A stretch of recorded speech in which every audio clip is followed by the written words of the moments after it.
How to live. How's your week been? The week's been hectic. Yeah, there's been a few challenges on the horizon, but it's been good. Sales have been good. I saw you launched a new collection. Was that this week or last week? Last week. Okay. Yeah, how's middle that of last going? week. Amazing. Yeah? Yeah, it's only our third series, and yeah, I mean, we've been on sale since Christmas, as most people have, and the new range dropped last Wednesday, and so we went live on the website, and full price sales have been amazing. Awesome. New colours have been embraced. The campaign's being loved so far. So. I love the new colours that you've done. I like Thank the red and lilac together. I think Yeah, I that, love like, those two together. on the They're website just looks so fantastic. Also, the stylist that you've used. Ella Murphy. Have you used her before?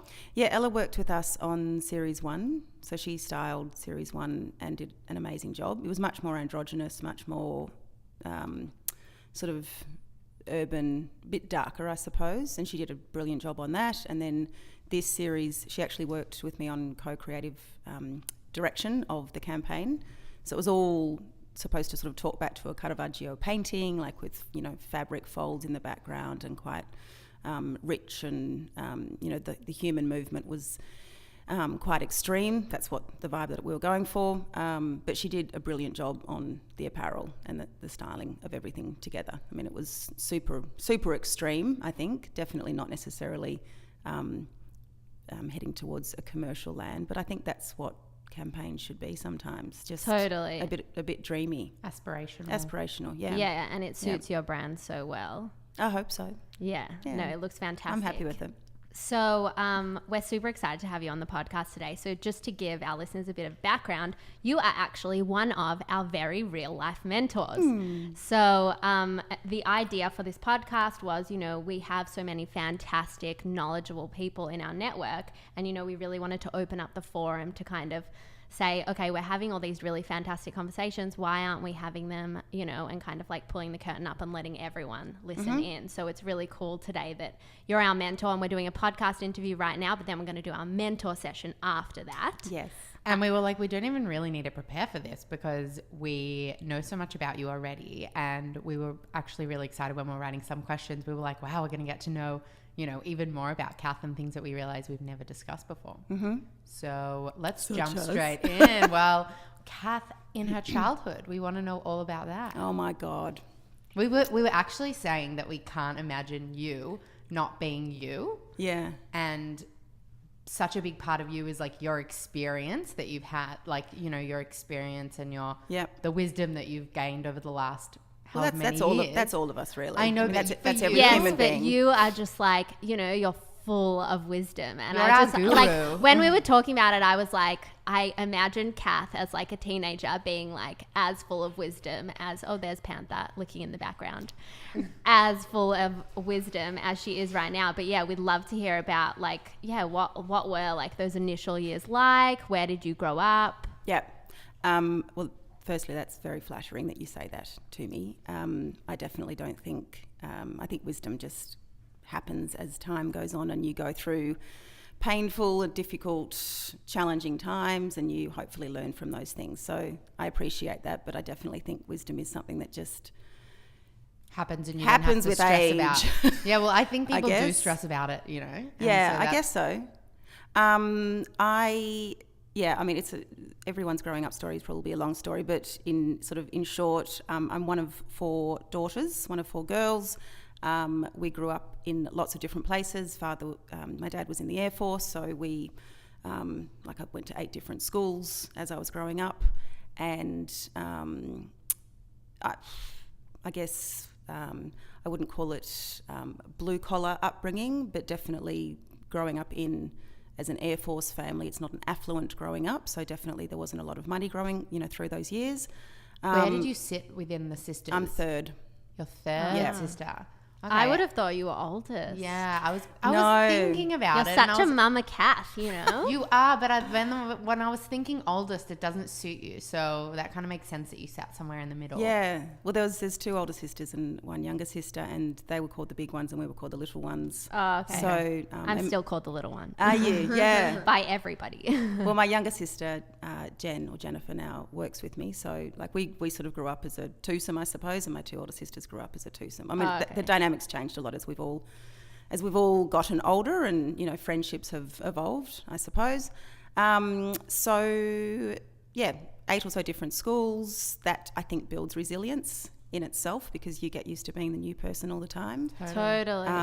2.5 years of that schooling was in upstate New York, and that was also a pretty formative Cool. experience, because I was super shy before we went to the States, and you just don't survive if you're super shy in schools in America. Definitely Isn't not. that so interesting? It's just such a different world. They have It is. such a different culture to us, and it doesn't feel completely apparent until you're like in that or living there. Yeah. But yeah, as Australians, we are so much more like toned down, I guess. Yeah, and I just think all those movies of, you know, the nerds and the geeks and the jocks, like, that was it. I mean, it was 1980, and there were girls with cheerleader skirts, sweaters, and, you know, the name of the high school, like, on their sweater. I so wanted to be them, and I so wasn't that. Still not that. Anyway. Happy you're not that. Yeah, exactly. I guess. So did you find that hard? I definitely found it quite scary. Yeah. There was some tough people there. But yeah, it was a formative experience, and I think by the time we left 2.5 years later, myself and my younger sister had an American accent. The teachers are like, "What do you mean you're going back to Australia? You're Australian?" Like, yeah, we are. Yeah. Oh my God. Then we So come- how old were you at this point? By the time we left, I was nearly 12. And were you part of a clique in the end? Yeah, I sort of hung out with, I guess they were sort of half nerdy, half arty. Like, there was a little art crowd that hung out together. Okay.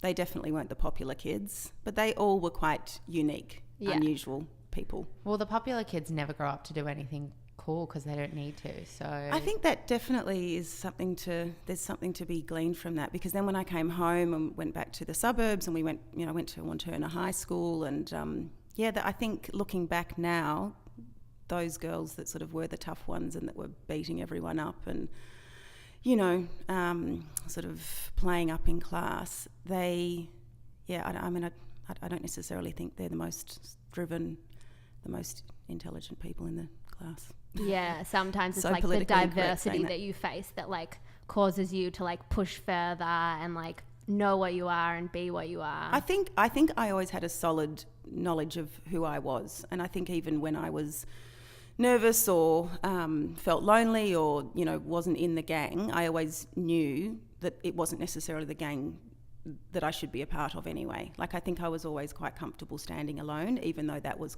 sometimes lonely, if you know what I mean. Where do you think that kind of came from in you? I think I do think going to different schools, being a little bit of a loner sometimes, having to look after myself, you know, and it's weird, you know, there's 4 girls in the family, like we've all, you know, I guess had each other. But as time has gone on, you know, Dad died when I was 19, and I think things like that happen to you, and you learn that you have to be a little bit of a soldier by yourself, I suppose. And I took that into my working life as well. Became very self-reliant in the professional space, sometimes to the detriment of those working around me, like, will you just give us some trust? Like, you know, let us do something for you.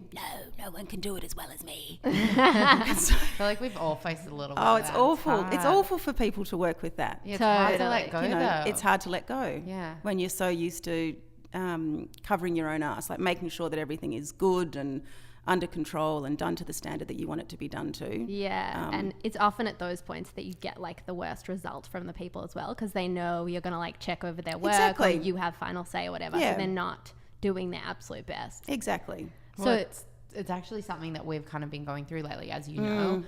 You know, we've kind of like been expanding our team a little bit, and we've had to go from literally doing everything ourselves to now bringing in these other people, which is awesome to have extra hands around, but it is a challenge because it's like, yeah, to what point do I let go? To what point do you just go, okay, it's better that they do it and that I'm freed up my time. Yeah. And it's just better that it gets done to... I think, I think finding people that have got the right cultural fit and the right attitude to a work ethic, I think is first and foremost. I mean, technical skills are important, but I think cultural fit and an ability to work hard and take feedback and push yourself or themselves to a continuous improvement state. I think those ingredients you need to have in the person first and foremost when they come into the team.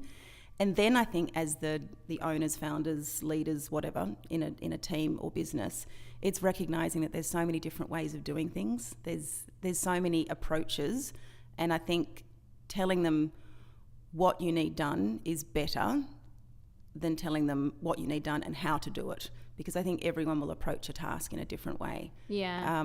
And when I learnt that, and I have to say I still struggle with it, but I'm better than I used to be, it's quite liberating, because you see how someone has approached that task and the results that they've gotten, and they're great results, and they've come at it in a very different way to how I would do it.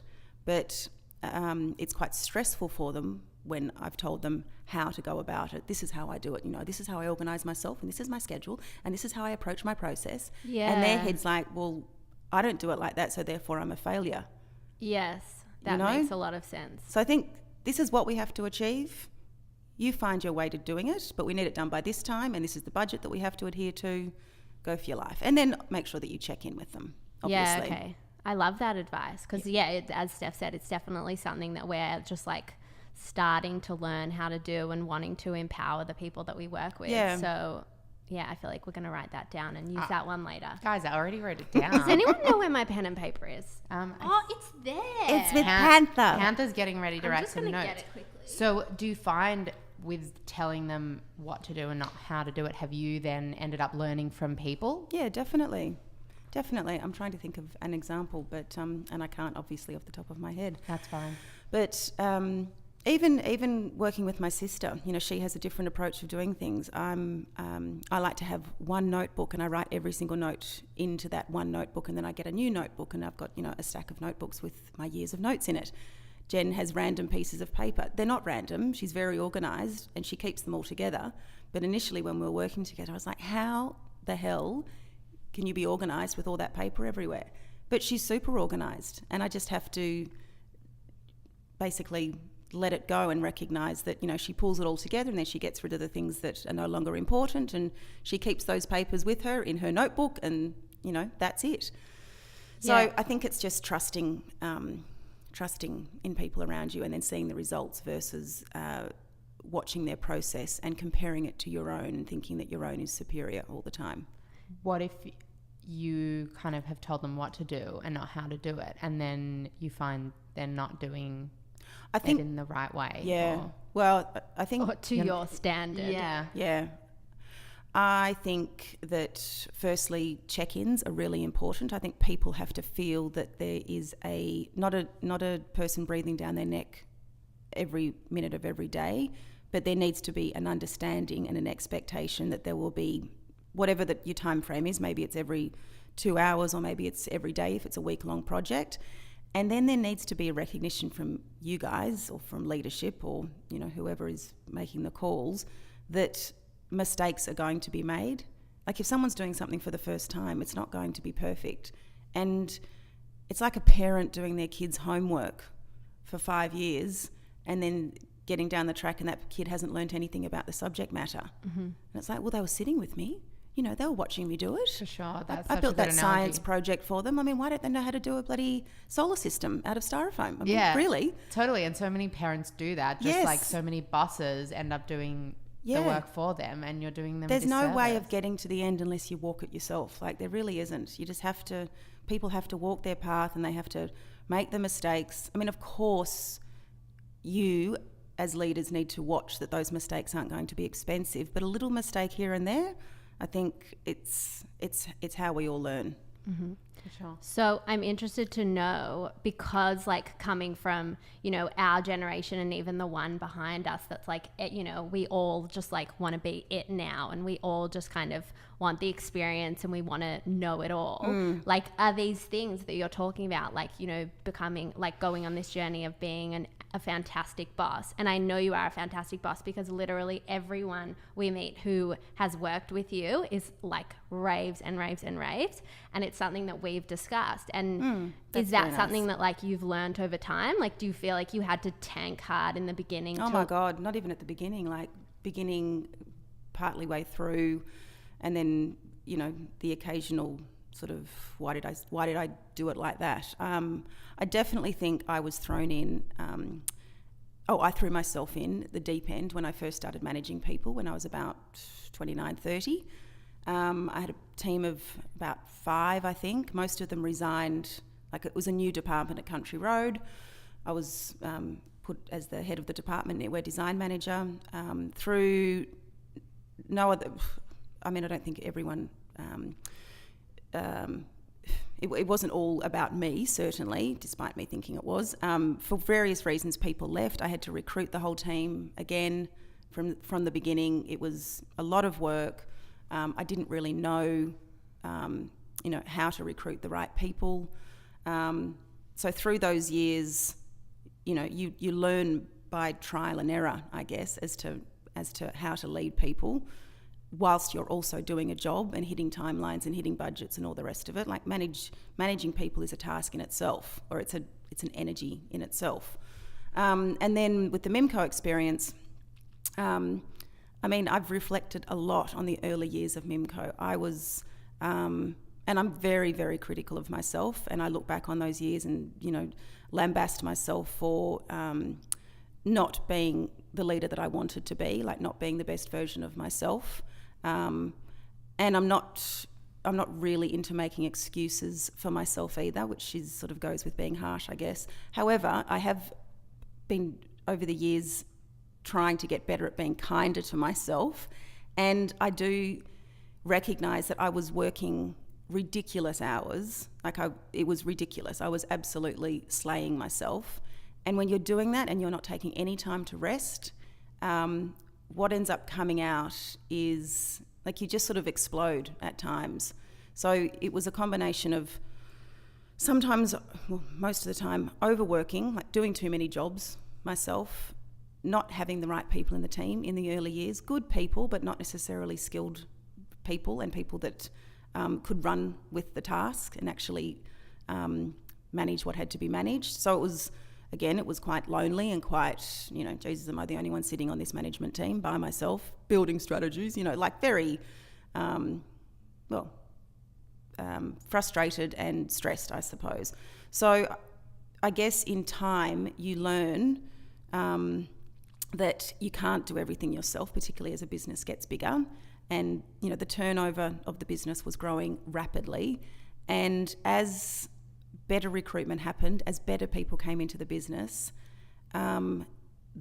my stress levels went down, and it became a happier place to work. I was happier, and the business was more successful. I also did like some 360-degree executive training or feedback. Yeah, do you think? Yeah. And like, as you were talking about, like learning to be a leader, I feel like people turn to business books and leadership books and all those kinds of things. But and podcasts. Is it kind of like the same as an employee has to walk their own path? Really, is the key to being a leader just being a leader until you kind of get it? I think yes, to a certain degree. I mean, I think that there are some core traits that come with being a good leader, and I've worked with people that are in leadership positions that I sometimes have not thought that they are illustrating leadership traits.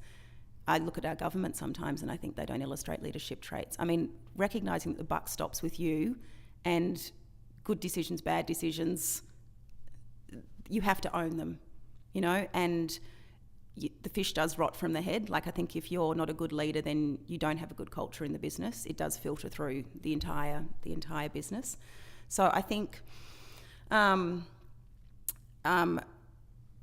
recognising that you have to walk the walk and lead by example with people, which I guess is why those years I was working like an absolute Trojan. I thought if I show that this is the ethic that I want to have in the business, then that will, permeate the rest of the business.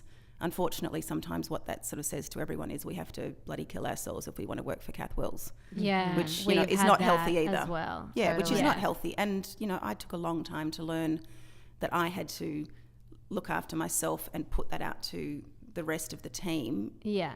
To show them that you need to take some time out. You need to relax sometimes. And I do think people take the whole work-life balance is important, but I also think if you love your work, then it doesn't feel like work, Totally. Well, that's what actually we wanted to ask you about, because you are like, the person that we feel like we can email you at any hour of the day, and like within 2 hours, like, either side of like midnight and 6 a.m. we'll probably get a response. Maybe like 2 a.m. and 6 a.m. rather. But yeah, it is really interesting with work-life balance. And you talked about like looking after yourself. I'm interested to know, like, how do you take time out for yourself? And and do you feel that sometimes, do you view your incredible work ethic as a positive or a negative? I know you call yourself on your Insta bio creative workaholic, which I really like and think is completely accurate. I think I probably 15 years ago, I wore my workaholic badge with pride in quite a martyr sort of manner. I was like, I work all the time, so that's why I do what I do, sort of thing, and that's why I do a good job. And it was so irritating to people, probably, certainly to me when I look back on it in hindsight. I'm very proud of the fact that I work a lot because I love what I do, and I feel not proud. Proud's actually not the right word. I'm fortunate that I get to work on something that I love doing. And certainly at the moment, in a startup, building a small business, you guys would know this, there isn't a lot of downtime. And thank God I do actually love what I do, because I would, probably get quite resentful, and I think I loved what I did at Mimco as well. And not the times when I was nearly having a nervous breakdown, but certainly, doing a 10 or 11 hour day and working on a Saturday or a Sunday doesn't perturb me if I'm doing what I love to do. So I think workaholic has such a negative connotation, I suppose. I do have it on my Instagram because it is the word that is familiar in society, but like it's endeavour. It's positive endeavour in your life. I mean, what else are you going to do? Yeah, maybe you should change it to I love what I do. I love what I do. Yeah, and I do it all the time. But getting back to the 360-degree feedback, because I think that is quite important. I think, and you're right, people do read books, they listen to podcasts, they want to develop themselves further. The further up the corporate chain you go, I found, the less feedback you tend to get from people, and you have to.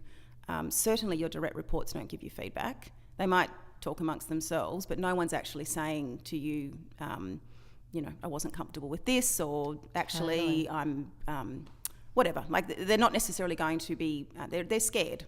Yeah, generally. it's interesting that you say that, because we actually had someone come in and run a session the other day that was called The Meaning of Work.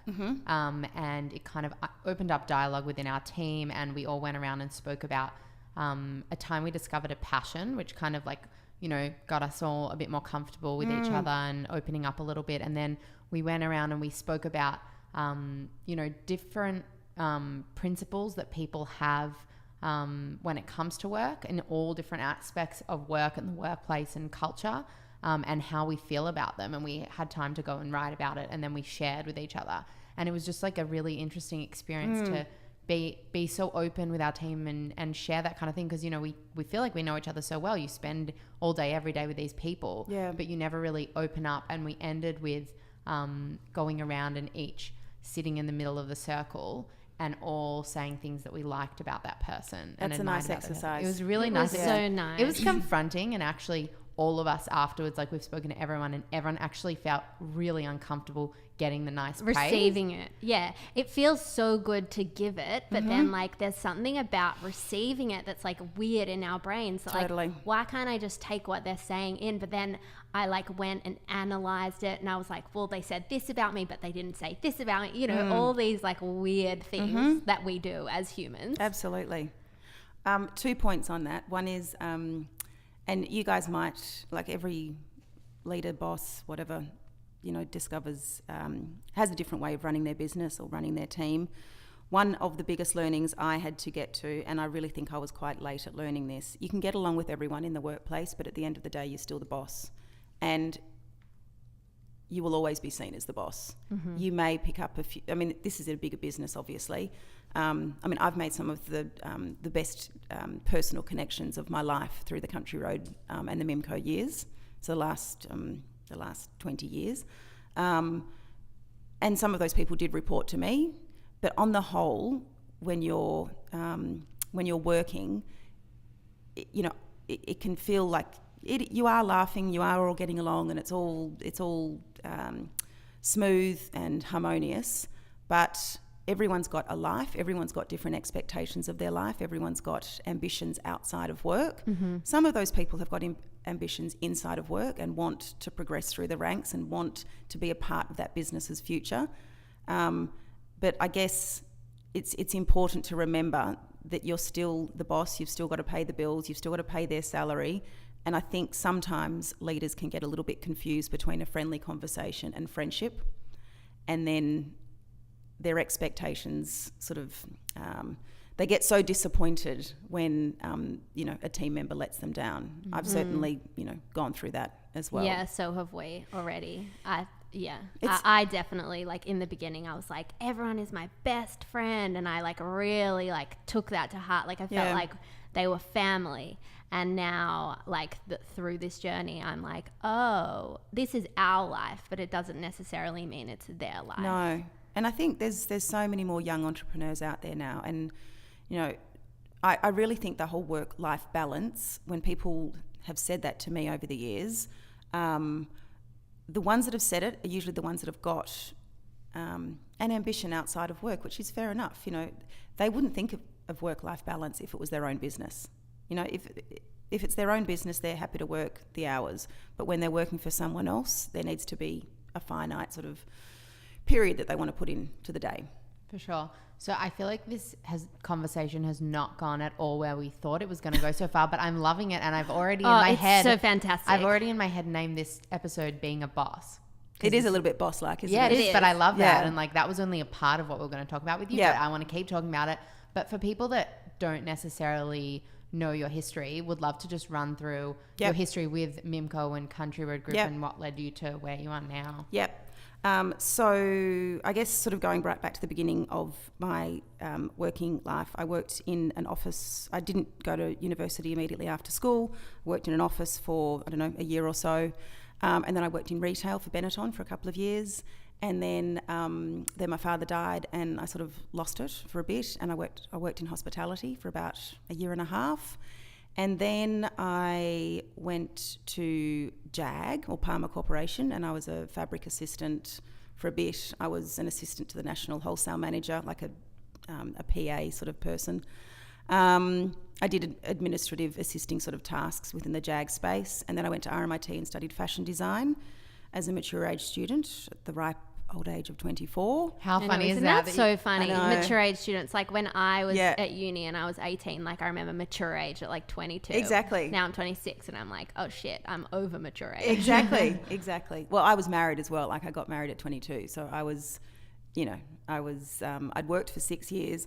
Excuse me. I was married. I had a hyphenated name. So I was very grown up compared to the high school kids coming into uni. Clearly, I wasn't bloody grown up, but that was my view of myself at the time. Is Wills your birth name? Yeah. So after RMIT, I interviewed at a couple of places. I interviewed at Scanlon, I interviewed at Country Road, and I got a job at Country Road. And you wanted to be a designer at that point? Yeah, I did. Yeah, I wasn't sure what field of design I wanted to go into. I liked knitwear, and so I was fortunate to get a junior job in the knitwear department at Country Road. It was knitwear and cut and sew, and I was there for about I was only there for actually a year or so initially, and then my marriage broke up and I moved to London for a year and just ran away for a bit and played and grew my wings in all forms. And then I came back to Country Road, and that was where the evolution of the knitwear design team was established. Things happened in between, obviously, and through that period I went to Pitti Filati in Florence. I learned a lot about fully fashioned knitwear. Yarn was something that I was super excited about, as well as learning about knitwear. And then, look, Country Road sort of, in my mind, progressively, it evolved, I guess, in its management style and in its approach to product design. And eventually it became evident to me that it wasn't the right fit for me. I was interested in a more creative path than the path that it was going down. But in that period, I was managing a team of 5 or 6 within the knitwear and cut and sew, and we were servicing men's and women's divisions. So I left Country Road and I started freelancing because I was pretty unhappy and I didn't want to be in that space anymore. So how old were you at that point? I quit Country Road when I was 33, I think it was. Yeah, 33. And so at this point you were divorced, you were leaving your job. Was that kind of scary? You felt like you were starting over a little bit? Look, I've never really put the divorce thing in terms of a, oh my God, I'm divorced and I don't have a job. I mean, it was just part of my history. I married sort of my high school sweetheart and, you know, that was done. So I didn't think of that as didn't think of it the way you just said it, to be Good. I was like, Perfect. I'm free on all fronts, actually. So I freelanced just to a couple of small businesses here and there. And then Amanda Briskin rang me and said that she wanted some help with knitwear. She wanted a full-time designer, and I was like, yeah, I don't want a full-time job. I'm freelancing. Anyway, I went in. How did you know her, sorry? I didn't. I was a referee for someone that had applied for a job, and so she saw my name on there and she thought I'll call her. Oh, cool. I know, random. Yeah. We got along very well, and so I did freelance with Mimco for about 18 months, building up a knitwear sort of range, primarily for David Jones, but also for the boutiques. And was that in the very beginning of Mimco? Like, were you there from the start, like 3 employees, or like had they grown a little bit? No, I mean, before? Mimco was established in 1996, and so I joined in the first year of my freelance, so in 2004. Okay. So it was mid. They'd gone through it that was kind it of was startup-y early. phase. Yes, definitely. Yeah. And they were still doing some wholesale, but they were starting to wind that down and really rolling out their stores. Mm-hmm. It was the head office was Chapel off Chapel, above the bingo hall or next to the bingo hall. Oh, there. yeah, like next to Love Machine. Right, I don't know about Love Machine, but it was a bingo hall at one stage. Yeah, it's still a bingo Is it hall. really? I've been there recently. Amazing, of Yeah. course you have. So it was in there, and I guess there was about, 15 people in head office. And I just felt that the dynamic, the energy, the pace spoke my language. I felt that it was the right space for me for that period of time for freelancing. And then one thing led to another, and there were some changes in the team, and Amanda asked me to be a part of the bag side of things, or the whole design team side of things, bags initially. And so beginning of 2006, I sort of signed on as design manager with her. And then I guess about a year later, it became evident they were sort of making the moves to sell the business, and which they did in August 2007 to Wittner Holdings. And then I became creative director. And then about 2 years later, I had one of the senior people in the team, Greg, who was GM of or general manager. Post the sale, he was going to do a tree change and move to Bowral in New South Wales. So the CEO started to recruit. I thought he started to recruit. I was creative director, as I said. I was working pretty hectically at that stage. And then he said, well, why don't you take on the commercial side of it as well? Like, why don't you be everything? Not everything, but, both sides. And, my response was, because I'm already bloody busy already, that martyr badge was glowing very brightly at that stage. But of course I took it on. I, thought, well, he believes in me, I can do this.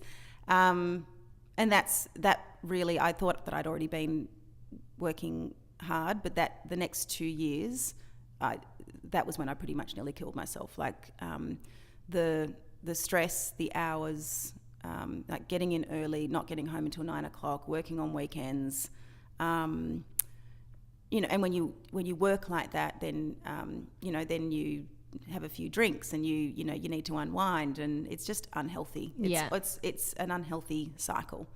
You don't exercise, you snap faster at people than you would normally. Your patience runs out because you're not sleeping as well. At that point, did you have your partner, John? Yeah, no, John and I met when I was still at Country Road. And was that hard to maintain a relationship through those crazy hours? Well, I wouldn't call it hard. I mean, it probably was hard for him.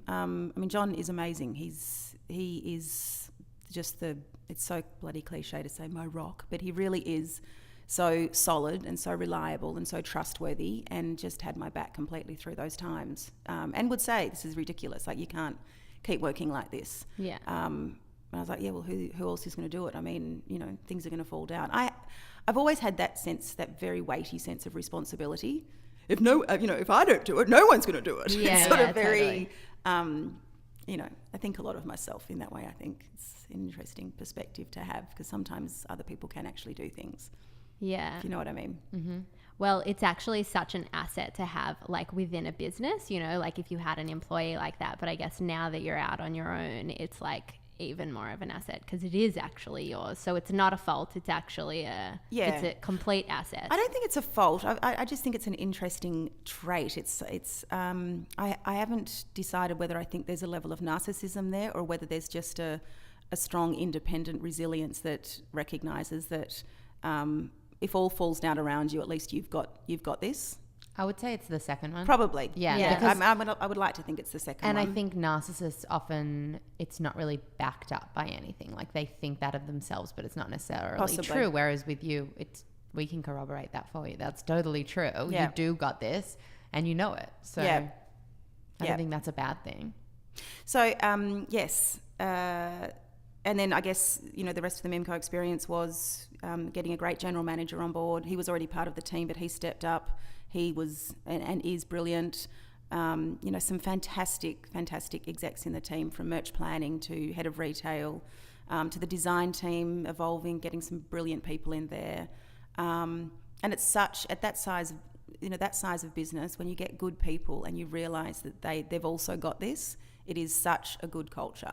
And that's what we got to. It really was humming. I mean, we were humming profitability-wise, team-wise. It was in a great place. Despite my choice of going down a different path from an ethical, an animal ethics perspective, I'm very proud of the chapter that we built at Mimco, for sure. Mm-hmm. So we definitely want to get into animal ethics, because that's a great segue to Sounds Beast and what you do now. Yep. But I did want to ask you, so you were on the creative side and then you took on that commercial side as well. And I think something that's so incredible and unique about you is that, for us, you're a mentor across all aspects of our business. And most people kind of either have that creative side or they have that commercial side. Yeah. Did you know anything about it at that point, or was it just kind of what you'd learned along the way? It's what I learned along the way. I mean, I definitely knew a lot about product costings. I knew about margin, and I knew about timelines. So I had that organisational side. And I was never an ivory tower designer. I was never I just want it, so we just need to have it. I don't care how much it costs. I mean, I was always very practical, and that was part of my upbringing as well. We were, Air Force dad. There was no room for getting ahead of ourselves and getting too sort of creative. We were brought down to ground pretty quickly. Get over yourself, sort of thing. Not a lot of flattery going on there at home. So on the commercial side, I knew about margins, I knew about schedules, I knew about costings generally, but I didn't know about leasing, and I hadn't reviewed a P&L before. It's primarily the leasing side, the profit and loss side. I was looking at sales every day already as creative director, because that was paying the bills, so we all had to be, I certainly had to be across that.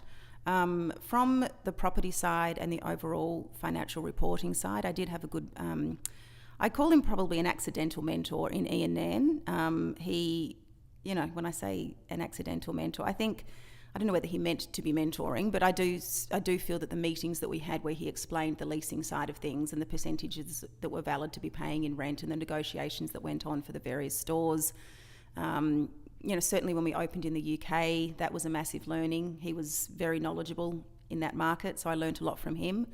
I'm a fast learner, so I guess whatever I didn't know, I knew that I needed to know. I didn't ever have the feeling of, well, someone else will just take care of that. It stressed me that I didn't know everything. So I would read a lot, I would research myself, I would ask questions, I'd go and labour over the reports. And then, you know, in time you learn it. Yeah. I knew like half the words you just said. No, you don't. No, I don't. But yeah, I mean, I think it's quite amazing that you are so talented in both fields. It's definitely something that is rare and we haven't found in anyone else just yet.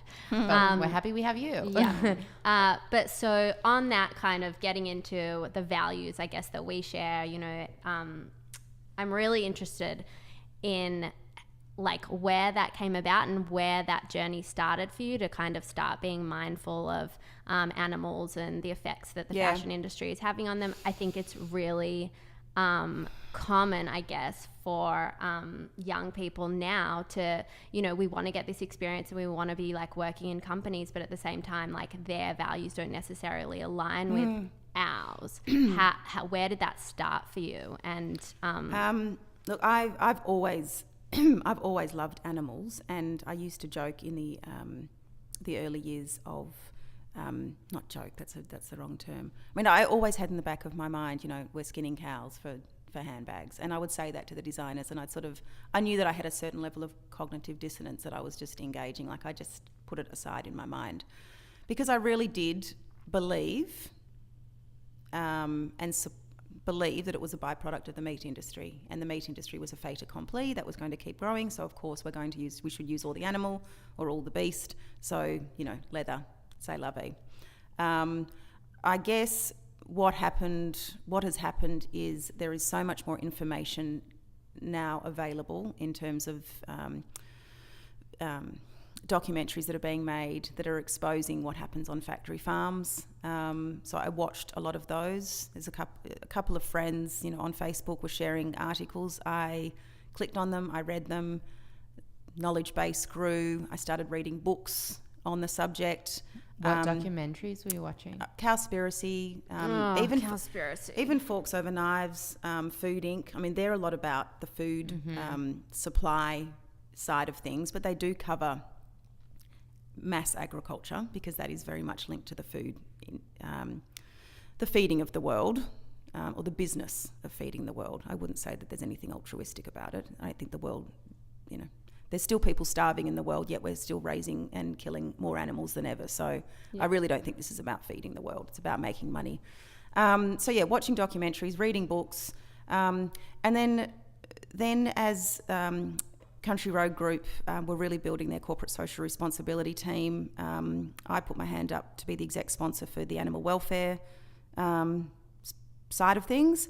And, you know, I think they do, you know, CRG as a big business do a lot of work to make sure that, you know, they've got transparent supply chains. They, you know, they're caring about where their raw materials are coming from. So I feel if I could have been part of any business, it was a good business to be a part of as far as that goes. So did you work with Country Road, then Mimco, then Country Road bought Mimco? Correct. Okay. I skipped that point. Yeah, 2012. Got it. Okay. Yeah, another sale went through. Country Road or Mimco? That's so funny that you went full circle. Oh, it is so funny. Yes. Yes, it was interesting. Yeah, so the animal welfare side of corporate social responsibility, I guess the more I read, the more I became more and more cognizant that you can do everything in your power as a business to buy so-called ethical hides, but there is such a lack of transparency when it comes to where the beast or the animal actually has been born, raised, and then where it's going to get slaughtered. There's so much, there's so many blind spots in that chain that I felt progressively, it wasn't an immediate epiphany, but progressively I felt I was going to have to walk away from at some stage. It progressively became more and more uncomfortable for me because I realised I was being delusional from my ethical stance anyway. And, you know, of course there were other things, you know, I was also feeling like it was creative Groundhog Day for me at Mimco. As I said, the business was flying, it was all in a great position. I felt written so many narratives, recruited a lot of people, written so many strategies, I'd done so many presentations, everything I'd done before. And so my resignation wasn't, right, I'm out of here because I don't want to kill animals anymore. That I'd stopped eating meat about a year prior, and I certainly ate very little dairy. There were other issues there were other questions in my mind about wanting a fresh start.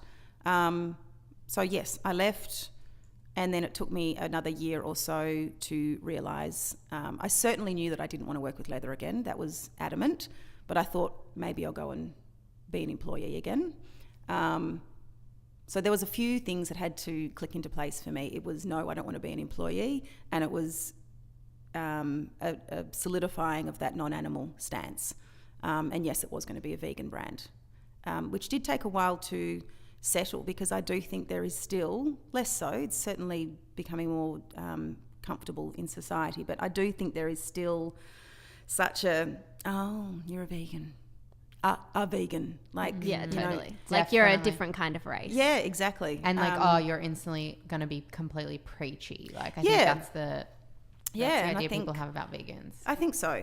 And I think there's a fear in people that it might highlight, it might suggest, not force, it might suggest to people that they need to think a little bit, they should maybe think a little bit more about provenance of their food or provenance of their fashion. Mm-hmm. We're all up in arms about plastic bags, rightly so, but plastic bags are sort of easy to dislike. Mm-hmm. There's no issue with that. It's an easy sort of thing to rally against. Of course, we're against slavery in the fashion chain, also an easy thing to rally against. But when it comes to animals, it's like, yeah, you're a bleeding heart. I mean, come on, it's part of the meat industry, and they have happy lives, and then they're just slaughtered, and there's so many lies that we're told on that front. Yeah. So we're a year down the track now. Well, we turn one in another month.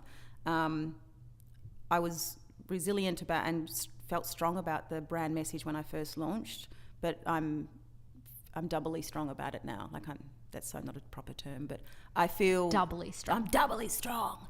I feel very committed to what I'm doing and very committed to the cause. And if even when people say, it's got a plastic coating on it, it's like, well, that's cool. Let's have a conversation about it. Let me tell you about what actually is sprayed on leather. Should we talk about the chemicals and the water use that goes into leather? Totally, because I think if we start to think about, all the things that we are doing wrong, you completely spiral and end up living in a bubble that's definitely not made of plastic. There's no perfection out there at all. We're working in the fashion industry, and fashion by its nature changes, and change means we need people to buy the next thing. That is how people make profit. That's just the truth of it, I think. So I think you have to choose what resonates with you. And for me, I think animal agriculture and how animals are treated on this planet is slavery in itself. It is absolutely horrific. And if it was all good, like a lot of people say it is, then let's just throw open the doors to all those sheds. Let's throw open the doors to the slaughterhouses and show the consumers what happens. Totally. It's foul. Yeah, I love hearing you talk about it. I couldn't agree with everything that you're saying more. And I think that's so true what you mentioned before about it was your own delirious, or there was a disconnect. Cognitive dissonance, absolutely. Because that's exactly how I felt. Even growing up eating meat, I always loved animals like you, but that I purposely had to create this disconnect so I could eat the thing on my plate and still pat the thing in the yard, And then when I decided that wasn't right, I actually had to consciously form every day. Even now when I'm yum, that person's eating a chicken sandwich, I literally in my brain go, oh wait, that's that thing that we shouldn't kill, and I imagine a chicken, and then I'm ooh, not for me. Yeah. I think it takes time, definitely, to see that flesh is something that was actually a sentient being not that long ago. Well, because I think we're groomed in this society to not think about those things. And even I think it's amazing that you're kind of pioneering the way of good quality vegan bags, because they are excellent quality and a really, really great price point. But even like, you know, it's Steph's birthday on Monday. So I've been shopping around, and like, obviously, you know, everything I want to buy, like ideally is animal friendly, and it's still so hard to find. Like, it's ridiculous that even like that like most brands even aren't offering an option yet. Like, yes, we still do leather, but if you don't want it, like, here's an option that's just as good. Those don't even exist yet. It'll happen though. I mean, it is starting to happen out there in the marketplace, and it's kind of you to say that I'm a pioneer, but I do think that I'm actually, I wouldn't say late to the party, but I don't think I'm not the first at the party, and I'm not sure I would have wanted to be. I think about Matt and Nat, you know, that started 15, 18 years ago, I think even 20 years ago in Canada. Aesthetically, it's not a brand for me. I mean, a big part of Som Beast is to do something cool in the non-leather space. Same. Whereas I think exactly. there's some really Yes. Well, that's the thing, bags out because it there. started for the hardcore vegans, and 15 years ago, like, you know, they were the people that were just wearing the plain brown bags. Yeah. And now I think Or like that hemp. I think that the fact that we both have vegan labels though is and do what we do, and it's cool and it's for the fashion forward consumer, is showing that it is catching on more and more. And I'm sure you feel it too, that like, you know, even over the last couple of years of doing tubes, we feel that like a couple of years ago, like a lot of people just didn't care about the animal friendly factor or the vegan factor, and we just had to sell it as a cool shoe. But now we feel that more and more people are, even if they still wear leather, that they like that they're adding this thing to their wardrobe. Definitely. and that it didn't kill any It's animals in the making cruelty-free, as well. Yeah, for sure. I think we definitely have people shopping with us that are buying leather and that are not vegetarian, that are not vegan, and they just like the bag because of the way it looks, and that is fine, because I think there's still a message in there, certainly in the swing ticket and what we say to people, that gets them thinking, about the cruelty-free side of things. And really that's how it has to start. I mean, consumers are the ones that are going to make any difference to animal cruelty in the world. Yeah. It's not going to come from government. It's not going to come from industry. It's going to come from consumers saying, oh, I don't want to buy that if that's where it came from. Yes. That's why there's such fear. You know, the amazing producer and director who put Dominion together. I mean, Dominion's another film which is incredible, and most of it has been shot in Australia, on Australian farms. You know, I think I've just lost my train of thought. He's recently put a map out there, a map that identifies where all the farms are that are mass raising animals and slaughtering animals. Really? Yeah, and it's, you know, it's caused upset, because, you know, a lot of these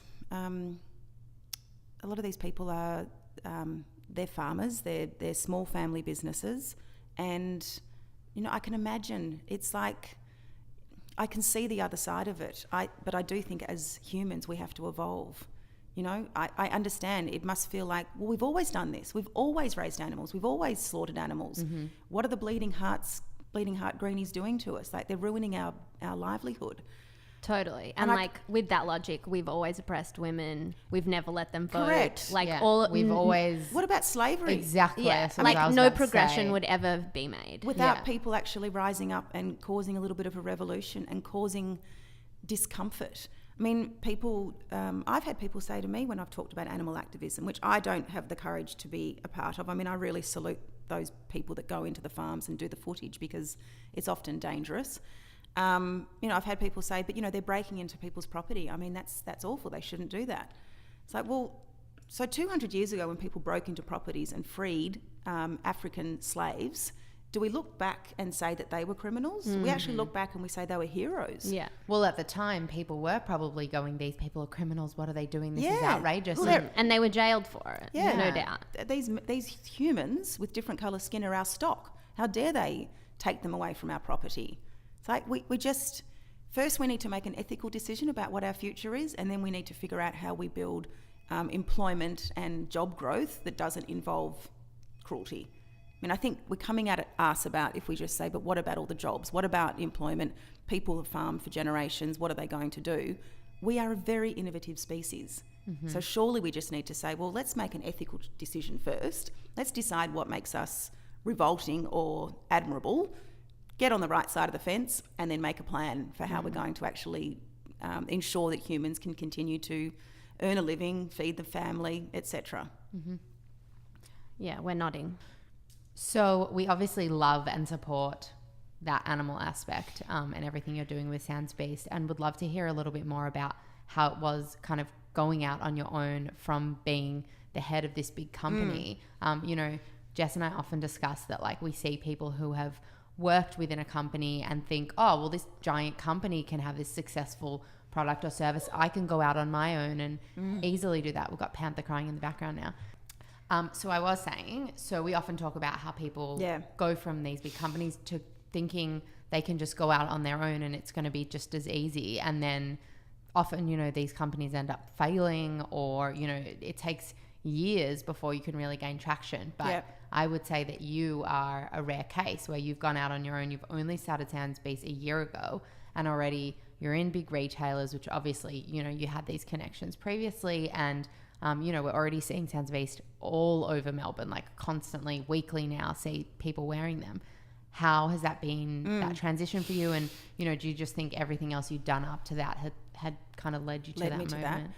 Yeah, I mean, I certainly am very grateful that I had so many sleeves rolled up moments in both in all jobs, actually. I'm glad I worked in hospitality in my 20s. You know, I'm glad I worked in retail. I think there's so many different bits and pieces that you pull from your career. You pull on every possible resource you have when you're starting a business. I guess the biggest thing is, and I think it does sound a bit cliche, but it is a very humbling experience. I mean, you stop being invited to things. I mean, not completely, but generally speaking, you're not the executive lead of a successful brand anymore. You're working out of a warehouse in a tiny space. You know, you don't have any staff. Your sister's working with you, who bloody has been fantastic and has had my back all the way. Your partner you drag in to, you know, do a little bit of work here and there. It's humbling because you're just thinking, what the F have I done? Like, I never questioned leaving that life. I just used to have a bit of a laugh in the early days of Zombies, thinking it's such a different gig. You know, I'm wearing trainers and comfortable shoes to work every day. Like, the heels have been totally put to the back of the wardrobe. Thank Amen. God. Yeah. But it is so rewarding when you build the Shopify site, or you sort out, with the help of other people that you talk to, you know, Facebook ads, or you see your Instagram feed that you've totally been labouring over, you know, grow. Or you get customer feedback. Oh my God, I love my bag. This is amazing. You know, and people post photos of themselves. So all the time there is constant learning. There's constant.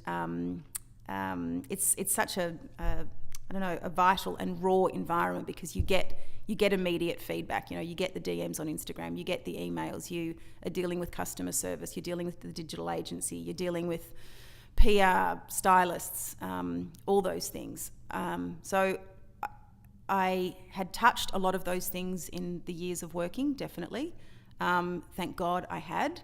But, you know, the digital space, as one example, I thought I was pretty savvy in that space through my role at Mimco. I was, you know, always talking to our teams about that. I was definitely very much into the social media sphere, but it is a whole different realm, learning the intricacies of Google Analytics and learning Google Ads, and I'm still not good at Google Ads, learning keywords and, you know, all the facets, and SEO, the facets of running an online direct-to-consumer model versus having stores has had many challenges, but it's been super liberating, because it's rewarding when you figure shit out and you actually get some wins along the way.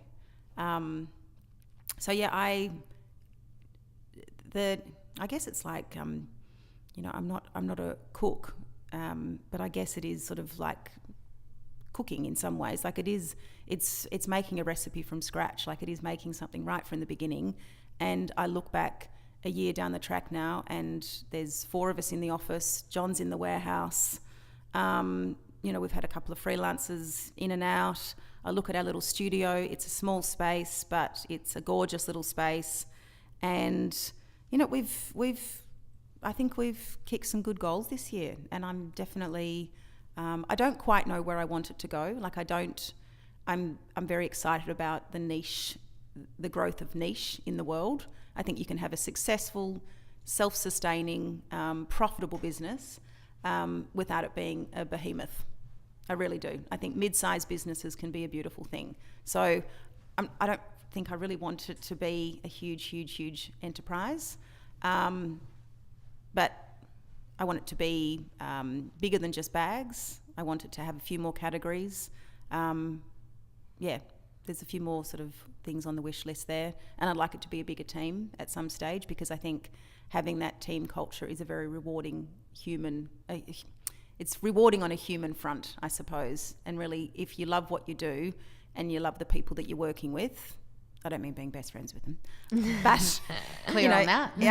You know, culturally, that can be a super rewarding thing to have in life. That's really interesting, because we were wondering where you want to see Soundspace go, and if you want to see it become like a Mimco. Yeah, and I have had to only recently give that. You know, I'm big on planning. I'm big on I'm big on schedules and being organised. And I have had moments where I've thought, have I failed in the startup scenario by not having a 5-year plan as to where I see this going? Yeah. But I genuinely think that you have to leave some things a little bit organic. And I really don't think a year ago I genuinely knew what my vision for it was, other than getting it off the ground and seeing it live. Now I think I definitely want to have a few retail stores, probably, 2 within 2 years, but I need to figure out the financial side of that, how I actually make that happen. I don't really want to take on investment. I want John and I to be able to fund it, but we'll see how that goes. It's not that, I definitely don't, I want it to be a decent sized business for sure, but I think that and I haven't figured out what the limit is or what the number is, but I think that there is a breaking point or a tipping point when businesses lose their soul and they lose connectivity with the customer, and the drive becomes about profit versus connectivity and joy. And I'm not a herbal McGurble, you know, I'm just in this for the joy of it and, you know, take all my money and I'm happy to be destitute. Clearly I like money and I want to be comfortable. I want to continue to travel. I want to do lots of things in life. But I think there has to be that balance between profitability and pleasure, that I'm still trying to figure out where that tipping point is. I mean, clearly I'm a long way off it because we're a year in. But I think, I don't know, maybe 10 stores. Definitely want to be more international than just being an Australian-based brand. I think that's important. But as I said earlier, I think you can be a niche, mid-size business, international, comfortable, making a good amount of money, and you can still hold on to your soul and have purpose. You know, the team members that come to work each day feel like they're actually part of something that is making a difference. I hope. Incredible. That is the plan. That's great. I feel like that's the perfect note to end off on. That. Excellent. Me too. Can't wait to see what's in store for the future of Soundspace. And Yeah, I can't wait to go shopping at a Soundspace store. Totally. I can't wait to get onto that. Oh, I can imagine one in Hong Kong. When you said that, I was just like, Yeah, Hong Kong would be Asia. great. Yeah. Yeah, definitely. Okay, well, Cath, thank you so much. Thank you. That was such a fantastic episode. I think you'll be the first person that we invite back, because I had so much fun and I just want to keep talking for another hour. So maybe we Totally. can just, next time we catch up again, we'll just add on a podcast episode. And I think it could be fun as well to like catch up in like, I don't know, 6 months or a year's time and hear about like where your business has been taken since, you know, you've left it quite open-ended here. Yes. Like, I think if we caught up in 12 months to say like, now I have 3 stores, 1 in Hong Kong. Bloody Thanks, amazing. Steph. Who knows? Thank you, ladies. Thank you.